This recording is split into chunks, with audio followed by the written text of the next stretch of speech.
Hello friends, this is Poonam and welcome to Subira study points. तो friends, आज हम discuss करेंगे जीन पियाजे। तो चलिए फ्रेंड्स शुरू करते हैं। उससे पहले अगर आप चैनल पर नए हैं तो चैनल को सब्सक्राइब करने एंड वीडियो अगर पसंद आती है तो वीडियो को लाइक एंड शेयर करना ना भूलें। इसके अलावा बेल आइकन भी प्रेस कर लें ताकि आने वाली सभी वीडियो की नोटिफिकेशन आप लोगों को मिल जाएगी और इसका पीडीएफ भी आप लोगों को मिल जाएगा। तो पीडीएफ के लिए आप लोग टेलीग्राम चैनल को ज्वाइन कर लीजिए। तो चलिए शुरू करते हैं और सबसे पहले बात करते हैं जीन पियाजे का सामान्य परिचय। तो जीन पियाजे स्विट्जरलैंड के निवासी थे। इसके अलावा ये जंतु वैज्ञानिक थे और इन्हें जंतु विज्ञान में डॉक्टरेट की उपाधि भी मिली थी। 1920 में वे पेरिस की यूनिट टेस्टिंग प्रयोगशाला के साथ जुड़े और इन्होंने अपने ही 3 बच्चों पर लगभग 30 वर्षों तक गहन अध्ययन किया था और गहन अध्ययन करने के बाद ही इन्होंने अपना संज्ञानात्मक विकास का जो सिद्धांत है इनका उसे प्रस्तुत किया था। संज्ञानात्मक विकास पर गहन अध्ययन करने की वजह से ही पियाजे को विकासात्मक मनोविज्ञान का जनक भी कहा जाता है। तो इसको भी याद रखेंगे कि विकासात्मक मनोविज्ञान का जनक किसे कहा जाता है, तो ये कहा जाता है जीन पियाजे को। आगे बात कर लेते हैं पियाजे का संज्ञानात्मक विकास का सिद्धांत। तो सिद्धांत को समझने से पहले कुछ महत्वपूर्ण संप्रत्यय हैं उनको समझ लेते हैं। वस्तु स्थायित्व, संक्रिया, जीववाद, स्कीमा, मूल प्रवृत्त्यात्मक व्यवहार, परावर्ती क्रिया, अविलोमिता, संरक्षण का अभाव, केंद्रीकरण और अनुकूलन। तो सबसे पहले हम इनको समझेंगे, उसके बाद सिद्धांत पर चर्चा करेंगे। तो सबसे पहले यहाँ पर समझते हैं वस्तु स्थायित्व को। वस्तु स्थायित्व से मतलब है कि भले ही कोई वस्तु हमें दिखाई नहीं दे रही है लेकिन उसका स्थायित्व तो रहता है। जैसे कि एक छोटा बच्चा होता है तो उसे जब उसके आसपास उसकी मम्मा दिखाई नहीं देती तो वह रोना शुरू कर देता है, क्योंकि उसको ये पता है कि भले ही मम्मी सामने नहीं है लेकिन वो कहीं ना कहीं है। तो ये होता है वस्तु स्थायित्व। और संक्रिया से मतलब है कि कोई भी वस्तु या कोई भी आकृति है उसको अगर बच्चे से वह बिगड़ गई है या बच्चे ने उसे बिगाड़ दिया है तो वह उसे पहले जैसा करने का प्रयास करता है, ये संक्रिया कहलाती है। मतलब जैसे छोटे बच्चे होते हैं तो वो खिलौनों से खेलते रहते हैं और खिलौना अगर टूट जाता है मतलब तोड़ करके उसको फिर से जोड़ने का प्रयास करते हैं। तो ये होती है संक्रिया कि बच्चे कुछ ना कुछ क्रियाएं करते हैं, संक्रिया करते हैं। और जीववाद से मतलब है कि बच्चा अपने आसपास की चीज़ों को अपने समान ही जीवित समझता है। उसे लगता है जिस तरीके से मुझ में जान है तो आसपास जितनी भी वस्तुएं दिखाई देती हैं उनमें भी जान होती है। स्कीमा की अगर बात करें तो स्कीमा से मतलब होता है कि जानकारी को अपने अंदर सहेज कर रखना, यानी कि कोई भी किसी भी प्रकार की जानकारी है तो बच्चा उसे अपने अंदर सहेज कर रखता है एक जानकारी के रूप में।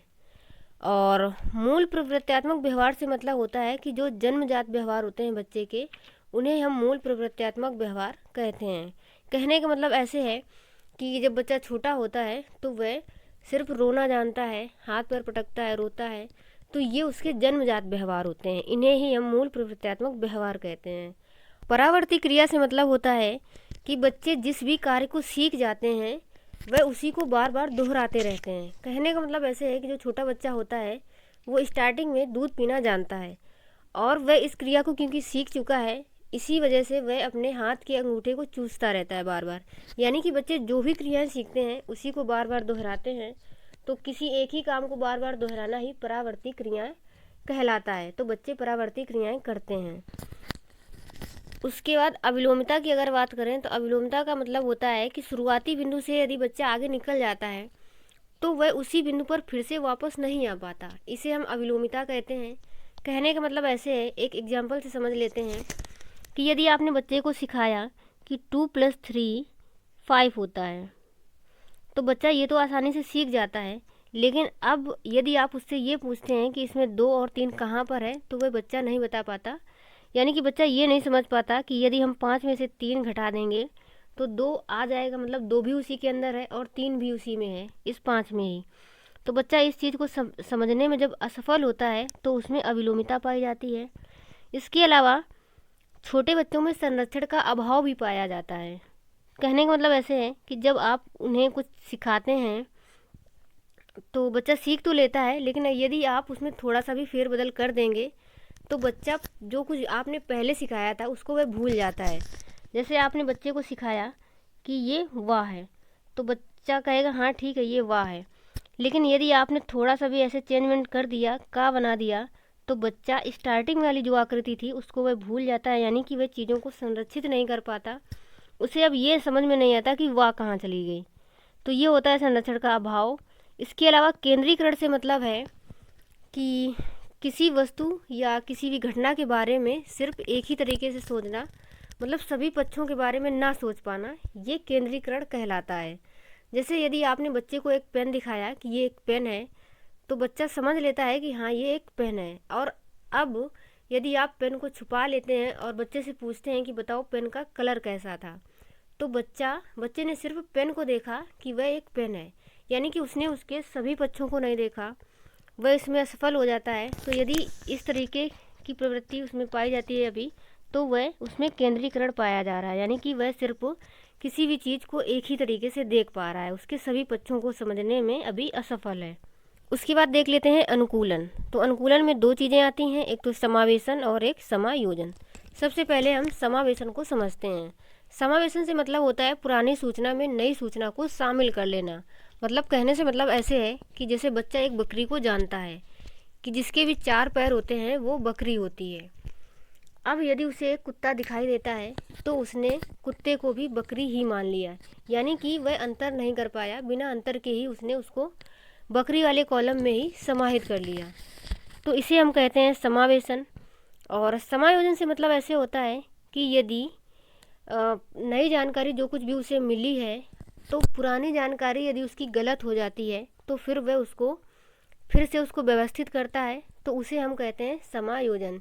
यानी कि अभी तक वह कुत्ते को ही बकरी मान रहा था, यानी कि उसने यहाँ पर कोई अंतर नहीं किया, वह अंतर क्योंकि करने में असफल था, उसने कुत्ते को ही बकरी मान लिया।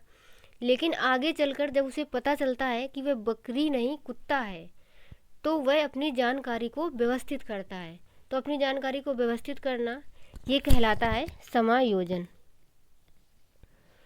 उसके बाद पियाजे का एक कथन है कि बच्चा एक नन्हा वैज्ञानिक है और वह अपने ज्ञान की रचना स्वयं करता है, यानी कि जो बच्चे होते हैं वो अपने ज्ञान की रचना खुद ही करते हैं।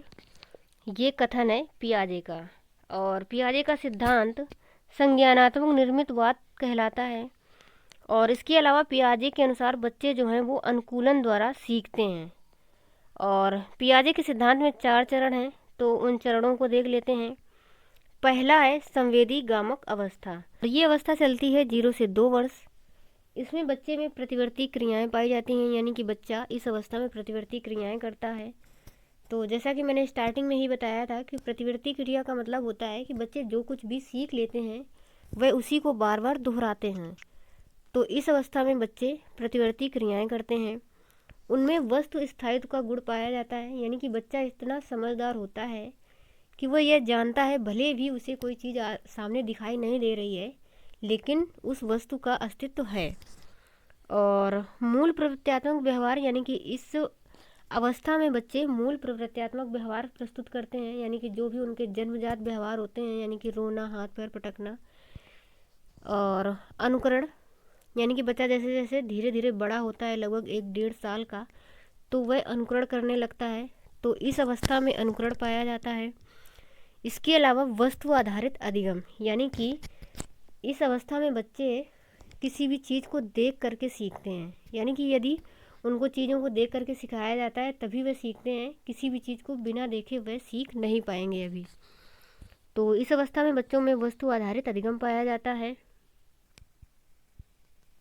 उसके बाद जो अगली अवस्था है पूर्व संक्रियात्मक अवस्था, जो कि चलती है 2 से 7 वर्ष तक। इस अवस्था में बच्चे में अविलोमिता पाई जाती है, यानी कि बच्चा एक बिंदु से आगे निकल जाने पर फिर से उसी में वापस नहीं आ पाता। और जीववाद भी पाया जाता है, बच्चा अपने आसपास की सभी चीज़ों को जीवित समझता है। उसमें केंद्रीकरण पाया जाता है, क्योंकि बच्चा जो होता है इस उम्र में वह अभी किसी भी चीज़ या किसी भी घटना के बारे में, उसके सभी पक्षों के बारे में समझने में असफल रहता है। उसमें आत्म केंद्रितता भी पाई जाती है, बच्चे को ऐसा लगता है कि जैसा वह सोचता है वही सही है। मतलब बच्चे को ऐसा लगता है कि वह चल रहा है तभी सूरज भी चल रहा है, यदि वह बैठ गया तो फिर सूरज भी रुक गया है। तो ऐसी चीज़ों को वह सोचता है, उसे लगता है कि उसी के विचार सही हैं।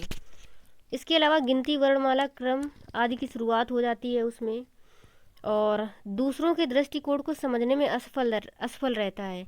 मतलब जो एक बच्चा होता है वो अभी इस अवस्था में दूसरों के दृष्टिकोण को नहीं समझता, उसे लगता है कि जो मैं बोल रहा हूँ बस वही सही है, और संरक्षण का अभाव भी पाया जाता है उसमें।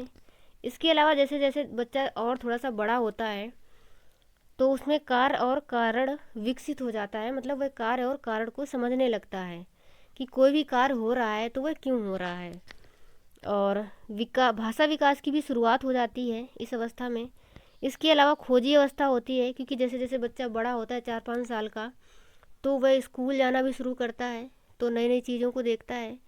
तो उसमें मतलब उसके अंदर खोजी अवस्था यानी कि नई नई चीज़ों के बारे में जानना आदि सारी उत्सुकताएं उत्पन्न होती हैं, तो इसे खोजी अवस्था भी कहते हैं। इसके अलावा अतार्किक चिंतन, या अतार्किक चिंतन से मतलब है कि बच्चे इस अवस्था में सोचते हैं लेकिन उनका कोई तर्क नहीं होता, तो अतार्किक चिंतन पाया जाता है उनमें। उसके अलावा जो अगली अवस्था है मूर्त या ठोस संक्रियात्मक अवस्था, जो कि चलती है 7 से 11 वर्ष। तो इस उम्र में बच्चों में विलोमिता पाई जाती है, यानी कि अब बच्चा समझने लगता है। अब यदि आप बच्चे को सिखाते हैं कि 2+3 5 होता है, तो अब बच्चा ये भी बताने में सफल हो जाता है कि यदि हमने 5 में से 3 को माइनस किया तो हमारा 2 आ जाएगा, या 5 में से 2 को माइनस करेंगे तो 3 आएगा। तो अब वह इन चीज़ों को समझने लगता है, यानी कि अब उसमें विलोमिता पाई जाती है। उसके अलावा संरक्षण भी उसमें अब पाया जाता है, और विकेंद्रीकरण भी पाया जाता है, यानी कि अब यदि आप उसे कोई भी चीज़, कोई वस्तु दिखाते हैं या किसी भी घटना के बारे में बताते हैं, तो वह उसे सिर्फ एक ही तरीके से नहीं सोचता बल्कि उसके कई पक्षों को समझता है।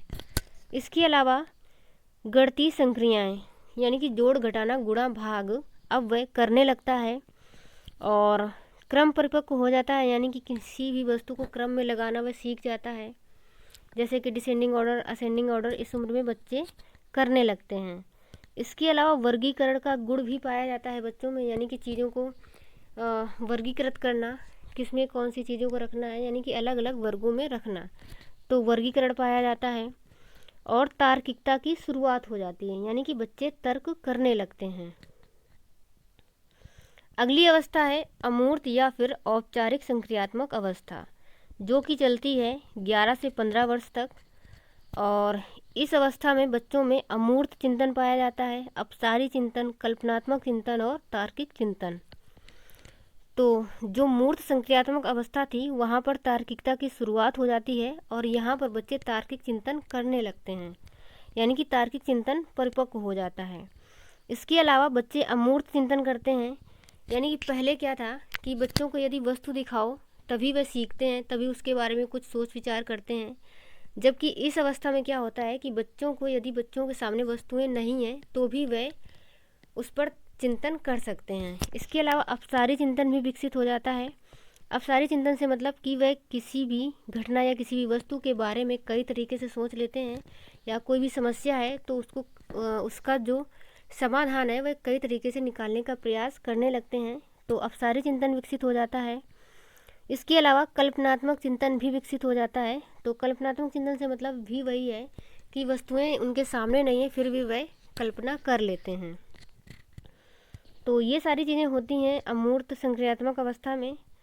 उसके बाद पियाजे का भाषा एवं विचार का सिद्धांत, तो इसको भी समझ लेते हैं कि पियाजे ने भाषा एवं विचार के बारे में क्या कहा है। तो पियाजे ने बताया है कि शैशवावस्था में बच्चे में अहम केंद्रित भाषा होती है, यानी कि बच्चे खुद से बातें करते हैं, तो बच्चों का खुद से बातें करना, ये इसे पियाजे ने कहा है अहम केंद्रित भाषा। और जब बच्चे खुद से बातें करते हैं तो ये भाषा एक तरफा होती है। इसके अलावा बाल्यावस्था में पियाजे ने बताया है कि बच्चों में दो तरफा भाषा आ जाती है, और इसे हम कहेंगे सामाजिक भाषा। यानी कि बाल्यावस्था में बच्चा स्कूल जाना प्रारंभ कर देता है, तो वहाँ पर वह अपने नए नए दोस्तों से मिलता है, तो फिर वह उनसे बातें करता है। इस तरीके से उसमें दो तरफा भाषा विकसित होती है, और जिसे हम कहेंगे सामाजिक भाषा। इसके अलावा इन्होंने कहा है कि विचार भाषा से पहले है, तो ये भी इन्होंने कहा है कि भाषा से पहले विचार है, यानी कि जब हम कुछ विचार करेंगे तभी हम बोलेंगे, ऐसा पियाजे ने कहा है। जबकि वाइगोत्स्की ने कहा है कि भाषा विचार से पहले है। उनका मानना है कि जब भाषा होगी तभी आप विचार करेंगे। तो ये दोनों का अपना अपना अलग अलग कथन है या अपना अपना मत है। तो हम यहाँ पर याद रखेंगे कि पियाजे ने कहा है कि विचार भाषा से पहले है। इसके अलावा इनकी एक बुक है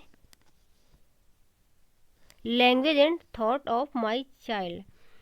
यहाँ पर लैंग्वेज नहीं लिख पाया है, तो यहाँ पर ये देख लेते हैं language and thought of my child. ये इनकी बुक है जिसमें इन्होंने इस सिद्धांत को प्रस्तुत किया है। इसके अलावा इनका एक और सिद्धांत है पियाजे का नैतिक विकास का सिद्धांत। तो इसे भी समझ लेते हैं कि इन्होंने नैतिकता के बारे में क्या कहा है। इन्होंने नैतिक विकास के 3 चरण बताए हैं। एक तो पूर्व नैतिक अवस्था, परायत या पराधीन नैतिकता, स्वायत्त या स्वतंत्र नैतिकता। तो सबसे पहले समझते हैं पूर्व नैतिक अवस्था को, जो कि चलती है 0 से 5 वर्ष। और इस अवस्था में बच्चों में सही गलत की जानकारी नहीं होती, यानी कि बच्चे ना तो नैतिक होते हैं और ना ही अनैतिक होते हैं। क्या सही है क्या गलत है ये सारी चीज़ें बच्चे नहीं जानते, उनको सिखाया जाता है। उसके बाद परायत या पराधीन नैतिकता की बात करें, जो कि अवस्था होती है 5 से 9 वर्ष तक की। और इसमें बच्चों को ऐसा लगता है कि जो नैतिकता है वो निश्चित है और इसे बदला नहीं जा सकता। जैसे कि बच्चे को सिखाया जाता है कि जीव को मारना पाप है, तो बच्चे को ऐसा लगता है कि हाँ ये यही सही है, इसको बदला नहीं जाएगा, यानी कि नैतिकता जो है वो निश्चित है, उसे हम बदल नहीं सकते।